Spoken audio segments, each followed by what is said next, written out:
Hey guys, welcome to this webisode. We'll be looking at the Huawei Watch 2.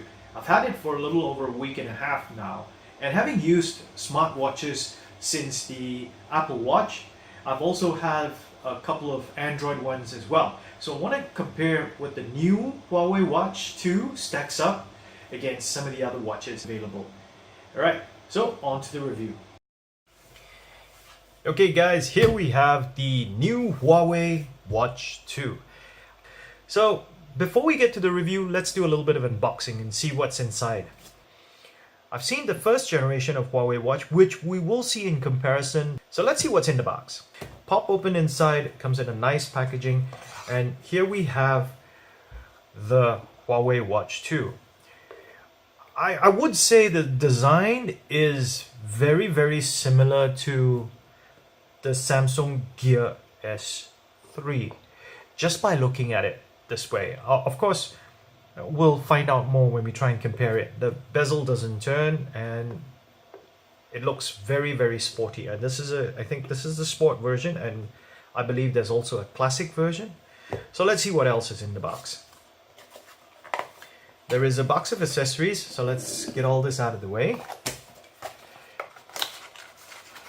In it, okay, so you have a charging dock, and last but not least, you have a USB charger. So that's all that's in the box. Unlike some of the other devices, this comes, well, you can't exactly change the charger. It is a special clip-on charger that will connect to these 3 dots at the back, these 4 dots at the back, and charge it. So it kind of sucks. So makes you, well, you kind of restricted, so because you have to take this with you when you travel.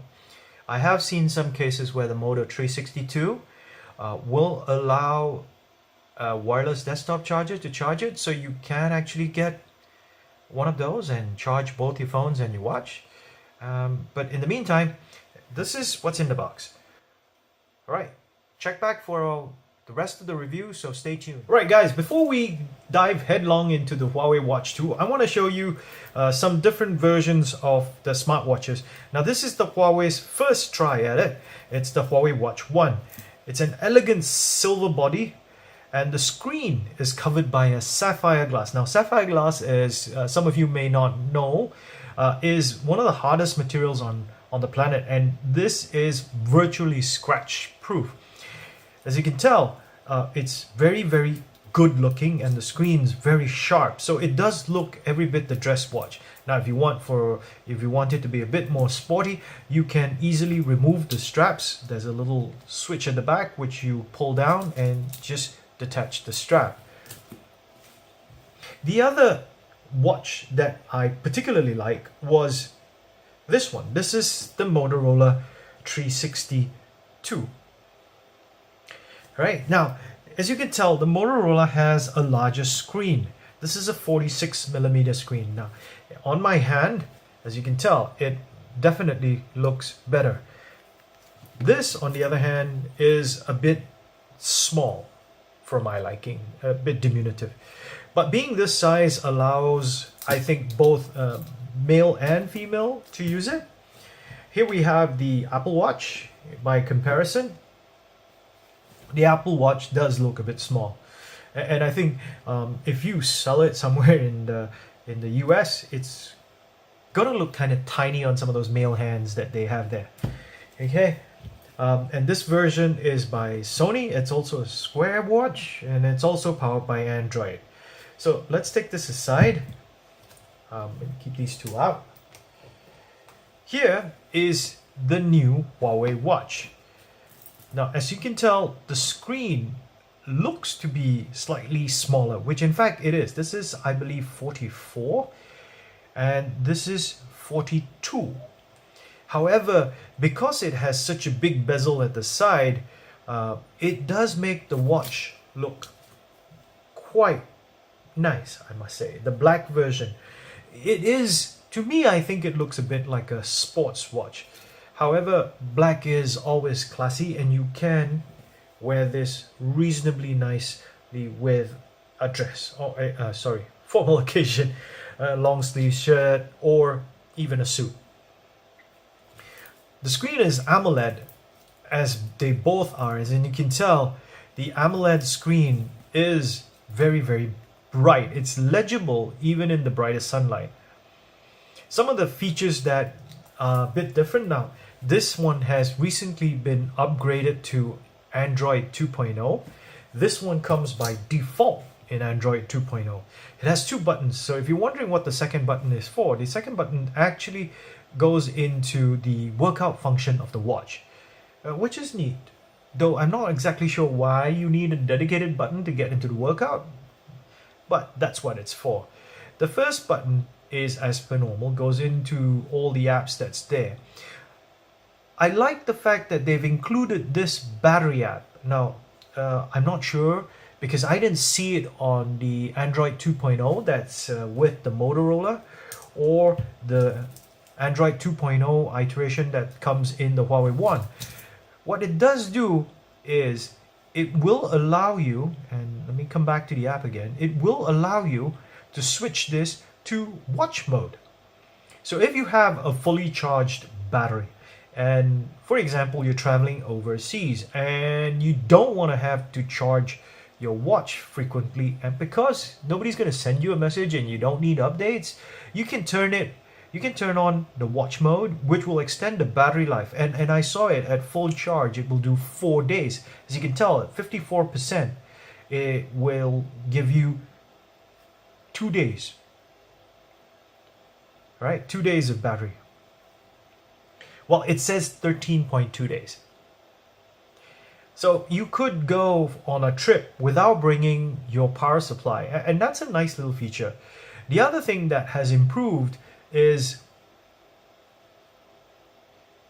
here we go. The other thing that has improved is, for me, I felt the heart rate sensor was very, very quick. Here we go.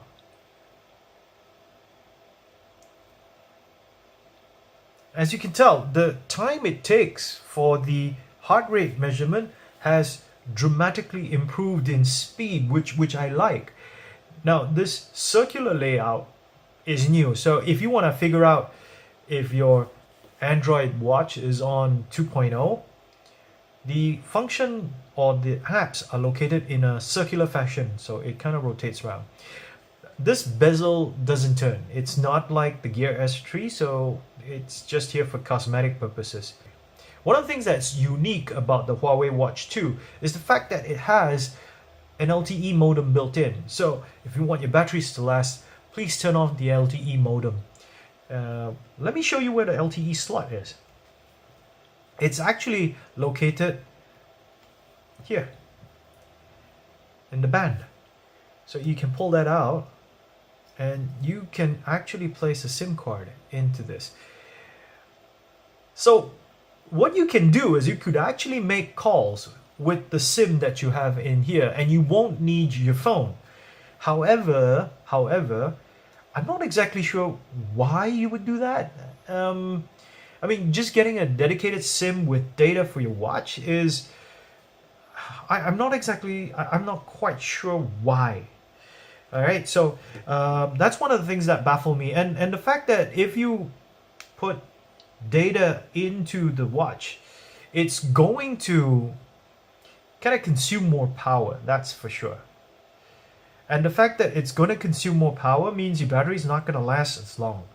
So the only reason I can think of why you would want to use it is, I mean, maybe it's just for the chick factor, but that's one of the things that I'm not quite sure why you would need it for. A lot of my communication is done via WhatsApp and Messenger and all the other communication apps. And that you can't run natively here. So it does baffle me a little bit why you would want that. Of course, it has built-in GPS, and you could use the built-in GPS to find your location and run the Maps application, which is in here, and run the Maps application that's in here to try and find your way around.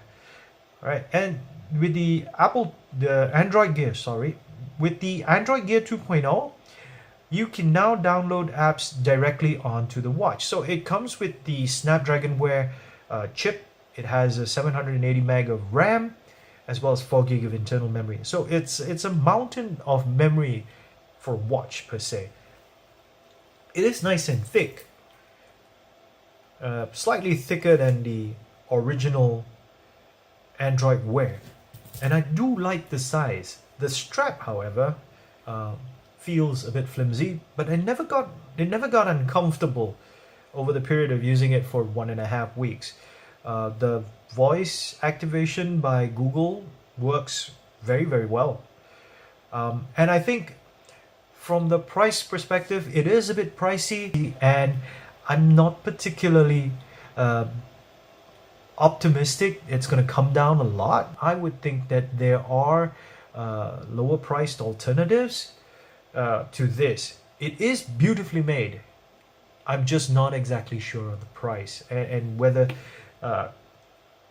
pricing it at about 2,000 ringgit or so is actually the right thing to do. Alright, thank you guys. I'll see you in the next review. Cheers. Bye.